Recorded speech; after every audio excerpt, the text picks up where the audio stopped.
Mesdames et messieurs, c'est toujours un réel plaisir d'être parmi vous. Bonsoir et bienvenue dans cette nouvelle édition. On commence tout de suite par les actualités politiques.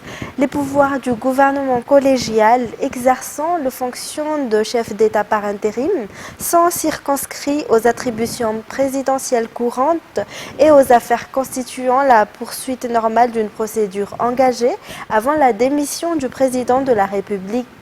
Aucun des membres du gouvernement collégial ne dispose de pouvoir particulier, a clarifié la HCC ce jour. Elle rappelle également que selon l'article 5 de la Constitution, la souveraineté appartient au peuple qu'il exerce par ses représentants élus au suffrage universel direct ou indirect ou par la voie du référendum. Les détails. La HCC a tenu à apporter ce jour des précisions concernant les pouvoirs du gouvernement collégial.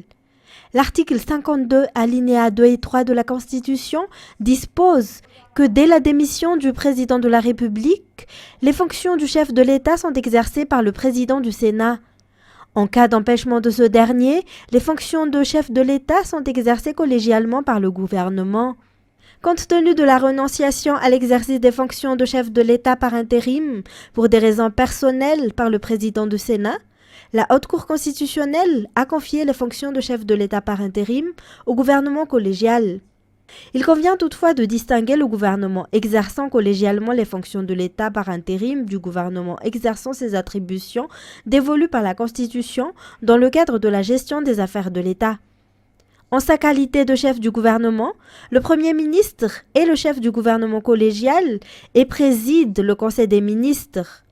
Aucun des membres du gouvernement collégial ne dispose de pouvoir particulier. La collégialité est fondée sur la règle de la prise de décision à la majorité des membres. En cas de partage de voix, la voix du chef du gouvernement collégial est prépondérante. Le Premier ministre et le gouvernement continuent d'exercer toutes les attributions qui leur sont dévolues par les articles 63, 65 et 66 de la Constitution, notamment la mise en œuvre de la politique générale de l'État. Le Premier ministre dispose de l'administration, s'assure de l'exécution des lois, assure la sécurité, la paix et la stabilité sur toute l'étendue du territoire national. En cas de démission, de vote grave, de crime ou de délit ou de défaillance manifeste commis par un ou plusieurs membres du gouvernement pouvant entraver le fonctionnement normal de l'action gouvernementale et l'efficacité des services publics concernés, le gouvernement collégial, sur proposition du Premier ministre, chef du gouvernement, peut procéder à l'abrogation d'un membre du gouvernement et par la suite à la nomination de son remplaçant ou de son intérim. Et ce, en application de l'article 54, alinéa 3 de la Constitution et de l'avis numéro 12-HCC/AV du 9 septembre 2023. En outre, les membres du gouvernement collégial ne bénéficient pas de statut de chef d'État. La HCC appelle toutes les institutions, ainsi que tous les organes administratifs et la société civile, à exercer leur rôle conformément aux lois en vigueur sur le territoire. Elle rappelle également que, selon l'article 5 de la Constitution, la souveraineté appartient au peuple. Et les partenaires internationaux de Madagascar réitèrent l'importance du respect de la Constitution et du calendrier électoral et réaffirment leur soutien à un processus électoral aux normes internationales selon un communiqué sorti aujourd'hui. Un processus électoral fiable, transparent, inclusif et apaisé selon toujours ce communiqué signé par 8 partenaires internationaux. La confiance en ce processus électoral est un élément fondamental, notamment pour l'élection soit acceptée de tous et que la stabilité de Madagascar soit garantie, soulignent ces partenaires internationaux qui déclarent poursuivre leur dialogue constant avec toute partie prenante. Et toujours concernant les élections, la prochaine rencontre entre la CENI, les candidats à la présidentielle, ainsi que toutes les entités participant au processus électoral aura lieu le 22 septembre. Il s'agit de la 4e concertation organisée par la CENI à l'approche de l'élection. Selon la précision de la CENI, il est temps pour elle d'apporter davantage d'informations sur le processus et la réalisation de l'élection. La CENI a également souligné que l'objectif de telles rencontres est la transparence. Sai Sylvain, Sech Indianab pour plus de détails. Rien que pour cette année 2023, il y a eu pas moins de 10 rencontres et échanges entre les parties prenantes à l'élection et la Commission électorale nationale indépendante ou la CENI. Cette commission a déjà convoqué et rencontré les candidats à la présidentielle 3 fois depuis le début du processus électoral. C'est une occasion pour chacun d'eux de s'exprimer et d'apporter leur avis concernant la préparation de l'élection. Une occasion également pour la CENI de répondre aux préoccupations de tous les candidats. De telles rencontres sont gages de transparence, précise la CENI. Selon les informations, la prochaine rencontre entre la CENI, les candidats à la présidentielle et les autres entités parties prenantes pour les élections aura lieu le 22 septembre. Plusieurs sujets seront abordés lors de ce rendez-vous, à savoir le registre national, l'emplacement des bureaux de vote et la campagne électorale dans les temps d'antenne sur les médias publics. Il y a également le traitement et la sécurisation des résultats des élections, ainsi que les modalités de poursuite des infractions électorales. Pour rappel, les candidats ont rencontré la CENI pour la dernière fois suite au tirage au sort de l'ordre des candidats dans le bulletin unique le 11 septembre. Le bureau permanent de la CENI a convoqué à nouveau mercredi les représentants des candidats, mais seuls 2 sur les 13 candidats en ont envoyé hier. Ainsi, cette commission lance un appel à chaque candidat à participer activement à ces rencontres. La crainte du candidat Anjradouel est la raison pour laquelle les candidats en lice avec lui pour la présidence s'unissent. La transition n'apportera aucun bénéfice à Madagascar. L'élection doit être la priorité, a déclaré aujourd'hui le gouverneur de la région d'Analamang, Erasu Amarmak. Les détails avec Fadjasena Mireille sur les images de Yves Chanel. Il est difficile de rivaliser avec le candidat Anjradouel lors de l'élection présidentielle du 9 novembre. Nombreuses sont les infrastructures qu'il a réalisées et qui impactent directement la population. C'est pourquoi les Malagasy le portent dans leur cœur. L'on peut dire que l'union des 12 autres candidats est le fruit de la crainte du candidat numéro 3. C'est pour cette raison qu'il réclame la coalition, souligne le gouverneur de la région d'Analamang. La mise en place d'une transition ne sera pas bénéfique pour le pays, a-t-il poursuivi. Au contraire, cela créera des troubles. Les électeurs ont le dernier mot et ils méritent la paix. Ainsi, on devrait attendre les élections, toujours selon le gouverneur de la région d'Analamang. Toujours en politique, le parti Freedom dénonce les tentatives de semer le trouble et d'instaurer une nouvelle crise politique dans le pays, selon la déclaration qu'il a faite hier. Seule la population a le dernier mot en ce qui concerne le choix sur la personne qu'elle veut à la tête du pays. Il n'y a donc pas d'autre option que de tenir l'élection le 9 novembre, selon toujours ce parti. Et puis le parti RPSD soutiendra le candidat numéro 3 à l'élection présidentielle. Nombreuses sont les réalisations et cela mérite d'être poursuivi selon le président national de ce parti, d'où cette déclaration de soutien. Un reportage de Judicaël Rangeneri. Le parti RPSD, présidé par Marson Evariste, a réitéré son soutien qui date de 2018 à Anjradouel pour cette présidentielle. Il a soutenu qu'il lui sera toujours fidèle. Selon toujours les explications, la vision de Anjradouel en 2018 a convaincu ce parti. De nombreuses réalisations ont été effectuées depuis.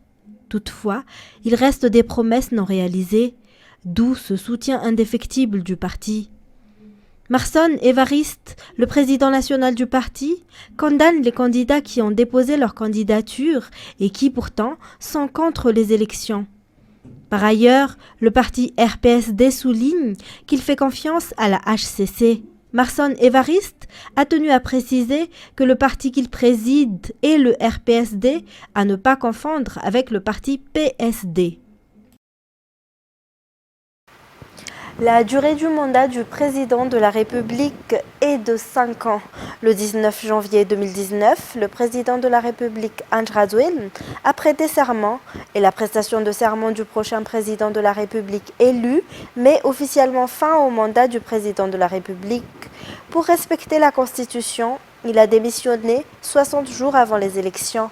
Ainsi, le portrait du président de la République, symbole de la souveraineté nationale, ne devrait pas être retiré des locaux administratifs, selon le directeur général de l'Intérieur. Dans les actualités sociales, les tables bancs promis par Andrazuelen lors de l'inauguration du Lake Village Ivat sont arrivés au CEG Ivat ce jour. Le gouverneur de la région d'Analamangue est descendu sur place pour les remettre officiellement.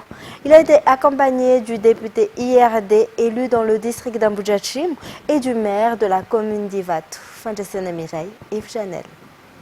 360 tables bancs ont été remis officiellement ce jour au CEG d'Ivat par le gouverneur de la région d'Analamangue, Eraso Marmak. C'est la concrétisation de la promesse faite par le président Andrazuelen au maire de la commune d'Ivat lors de l'inauguration du Lake Village. Le CEG fête actuellement ses 45 ans d'existence et c'est la première fois qu'elle a été réhabilitée. Selon le gouverneur, le développement ignore les couleurs politiques et il est ouvert à tous ceux qui veulent apporter le développement, comme pour le cas du maire de cette localité qui lui a demandé de l'aide pour terminer la réhabilitation de ce CEG qui accueille désormais 1100 collégiens avec ses 15 salles. Selon le directeur du CEG, grâce à ces nouvelles infrastructures, l'amélioration des performances scolaires est attendue. Le gouverneur de la région d'Analamangue, le député IRD élu dans le district d'Amboudjachim, Johnny Rakoutoarsou, le maire de la commune d'Ivat, Penzranjianarsou, ont incité les élèves à prendre soin des infrastructures pour que les générations futures puissent encore les utiliser. Et de nombreuses associations apportent leur pierre à l'édifice pour le développement du pays. Cette contribution se fait à travers diverses formes, comme le concours de Miss et Mister organisé par la diaspora malagasy dans le but de faire des œuvres caritatives dans le pays. Ce sont les gagnants de ce concours qui sont les ambassadeurs de la diaspora à Madagascar pour faire des actions humanitaires et soutenir les plus vulnérables. Dans cette optique, ils viennent en aide aux enfants dans les villages isolés en leur offrant des fournitures scolaires pour maintenir leur scolarisation le plus longtemps possible. Le point avec Natera Koutoumaf et Nzaranjiansu. Cette jeune femme et ce jeune homme sont les Miss et Mister Diaspora de France. Ils ont été élus le 5 novembre 2022 sur les 30 candidats en lice. Ce sont alors les représentants des ressortissants malagasy qui vivent à l'étranger et qui veulent contribuer au développement du pays, notamment à travers des actions caritatives. Depuis le mois d'avril 2023, ils ont collecté des sommes d'argent à travers des événements organisés par les Malagasy et à travers une cagnotte en ligne. Des sommes d'argent qui sont entièrement dédiées à cette action sociale. Donc on a profité de cette occasion pour faire une récolte de fonds. On a parlé de notre projet à tous ceux qui étaient présents. Nous avons pu récolter 689 € lors de ce week-end.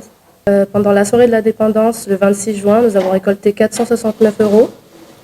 Et sur la cagnotte en ligne, nous avons récolté 1398 €, ce qui nous fait un total de 2556 € pour financer notre projet humanitaire.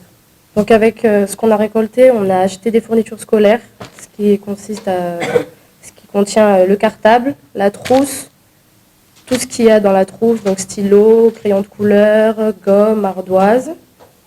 Et on compte à peu près 23 000 arrières par enfant.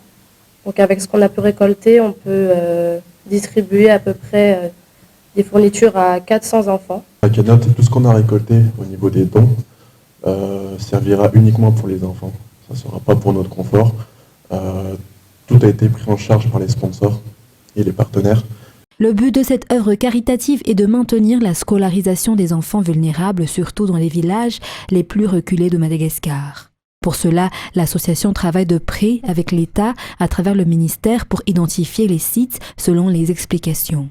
Ce voyage humanitaire a commencé depuis 2020 selon le président du comité Miss et Mister Malagasy. Ils ont déjà parcouru l'Est et le Nord de Madagascar auparavant pour la distribution de ces fournitures scolaires et la sensibilisation des enfants. Cette année, ils partent dans le sud du pays. Le plus important, c'est pour le développement d'un paysan, c'est demander à l'école. Et on va distribuer des fournitures scolaires dans le sud, dans les écoles, tout ça pour les inciter à rester à l'école. Et ça devrait les motiver à aller au plus loin possible dans la scolarité. Leur voyage durant 10 jours, ils débuteront par Antsirabe, passeront par Ambush, Tefenaransu et Ranuir pour finir à Touliar. Ils parcourront les villages à la recherche des enfants vulnérables à partir de demain, selon les explications. 6 morts, 2 disparus, tel est le bilan du naufrage qui s'est déroulé dans l'embouchure du port de Mourndave hier. La forte houle est la raison qui a provoqué cet accident, selon les explications reçues auprès de l'APMF. Les détails. Un bateau nommé Port de Mer a quitté Maitran samedi 16 septembre dernier. Il y avait 12 passagers à bord, dont 5 passagers et 7 marins. Ce bateau transportait 3 tonnes de marchandises et se dirigeait à Mourndave. Mais hier, 18 septembre, à cause des grosses vagues et de fortes houles, à l'embouchure du port de Mourndave, le bateau a chaviré et les personnes qui se trouvaient à bord se sont retrouvées à la mer. Dès que l'APMF a eu connaissance de la catastrophe, elle a dépêché le bateau de secours Stella. Résultat, 6 corps ont été retrouvés, 4 personnes sont sorties vivants et 2 autres sont toujours recherchées. L'APMF incite les marins à suivre scrupuleusement les consignes ainsi qu'à respecter le poids limite des marchandises pouvant être transportées à bord du bateau. À l'international, que s'est-il passé ce week-end en Somalie? Les Chebabs revendiquent une attaque sur l'armée éthiopienne qui aurait fait, selon leur organe de propagande, 167 morts, mais l'Éthiopie dément. Une attaque a pourtant bien eu lieu. France 24. Ce que l'on sait, c'est que les convois qui ont été attaqués sont entrés dans la région de Bakoul depuis l'Éthiopie samedi matin, avant d'être attaqués, semble-t-il, durant la nuit de samedi à dimanche. J'ai pu voir des vidéos publiées par les médias de propagande du groupe terroriste islamiste Al-Shabaab.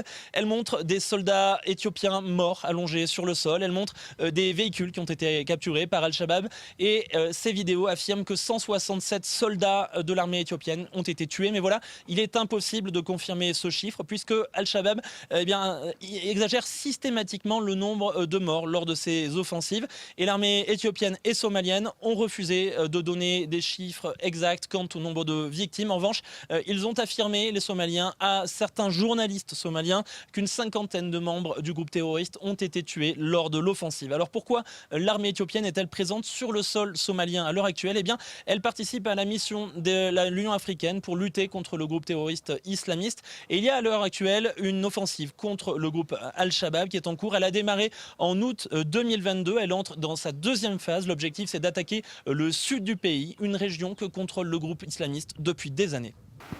En République démocratique du Congo, nous vous renvoie dans le procès de Salomon Idi Kalonda. Le conseiller spécial de l'opposant Moïse Katumbi est accusé d'atteinte à la sûreté de l'État et d'avoir des liens avec les rebelles du M23. Il avait été interpellé en mai par les renseignements. Le tribunal militaire des Donlo n'est pas encore rentré dans le fond du dossier et a renvoyé l'audience au 25 septembre. France 24. C'est entouré de ses 21 avocats que Salomon Idi Kalonda est arrivé à la cour militaire de la prison de Ndolo. À la barre, le bras droit de Moïse Katumbi a qualifié ce procès, je cite, de procès de la honte. Ses avocats ont ensuite pris la parole et pour la défense, eh bien l'objectif est double. D'abord, démontrer que la cour militaire n'est pas compétente pour juger un civil comme Salomon Idi Kalonda. Ensuite, demander l'annulation des procès-verbaux dressés au niveau des renseignements militaires. Car selon le collectif des avocats de Salomon Idi Kalonda, eh bien, ces procès-verbaux ne sont pas légaux. Les procès-verbaux établis lors de son interpellation et sa détention irrégulière par les renseignements militaires qu'on appelle communément des MIAP, parce qu'ils ont été établis en violation de toutes les réglementations, de toutes les lois de notre pays et encore de notre constitution, ce d'autant plus qu'il est en plus resté en détention illégale sans accès à l'avocat au-delà de toutes les durées prévues par la loi. Nous sommes dans une affaire politique. Pour rappel, la cour militaire accuse Salomon Indy Kalonda de trahison et d'atteinte au secret de la défense nationale. Elle l'accuse notamment d'avoir entretenu des contacts avec des membres du M23 et avec un conseiller du président rwandais Paul Kagame dans le but d'engager des hostilités contre la République démocratique du Congo. Alors pour ces infractions, Salomon Indy Kalonda encourt la prison à perpétuité. La cour militaire a renvoyé le procès pour la deuxième fois. L'audience reprendra le 25 septembre. Et enfin, pour terminer, alors que la crise migratoire s'accentue sur l'île italienne de Lampedusa, en Tunisie, les autorités peinent à endiguer les flots de départ au large des côtes du pays. À Sfax, à l'est du pays, une large campagne sécuritaire a été menée durant le week-end pour tenter de contenir les départs. Mais les autorités doivent aussi gérer les migrants subsahariens en situation irrégulière présents en Tunisie. Reportage de France 24. C'est avec un grand déploiement sécuritaire que des opérations des autorités tunisiennes ont été menées ce week-end dans la ville de Sfax à l'est du pays, mais aussi au large de l'île de Kerkena. Alors à la fois pour intercepter des tentatives de migration irrégulière vers l'Italie, mais aussi sur le sol au niveau du centre-ville de Sfax où plusieurs centaines de migrants subsahariens qui vivaient dans des parcs publics de la ville depuis des mois se sont retrouvés évacués de force vers des villages aux alentours de la ville. Alors aujourd'hui, la société civile tunisienne, qui avait déjà tiré la sonnette d'alarme sur le sort de ces migrants, se dit très inquiète. Donc les migrants ils sont transférés dans des localités rurales à Sfax. Donc en disant que dans ces localités, il y a un camp humanitaire pour accueillir les migrants. Malheureusement, donc, les migrants ils ont été laissés dans les champs d'olives sans aucune aide humanitaire ou bien assistance humanitaire. Donc il y a parmi eux, il y a des femmes, il y a des enfants et aussi même des demandeurs d'asile. Donc c'est une décision purement sécuritaire, donc il n'y a pas aucune coordination même avec le Croissant Rouge. Normalement, ce genre d'opération doit avoir une présence des ONG pour faire l'assistance humanitaire donc, aux migrants et surtout les situations les plus vulnérables. Cette crise migratoire en Tunisie intervient en plein débat européen sur la migration irrégulière, puisque la Tunisie avait signé en juillet dernier un accord pour lutter contre la migration irrégulière avec un soutien de 105 millions d'euros, un soutien qui devrait être surtout sous forme d'équipement ou de formation, mais dont les modalités sont encore en cours de négociation actuellement. Et c'est ce qui a mis un point à cette édition. Mesdames et messieurs, merci de l'avoir suivi. Toute l'équipe de la rédaction vous donne rendez-vous dès demain pour de nouvelles actualités. Au revoir et bonne soirée sur Viva.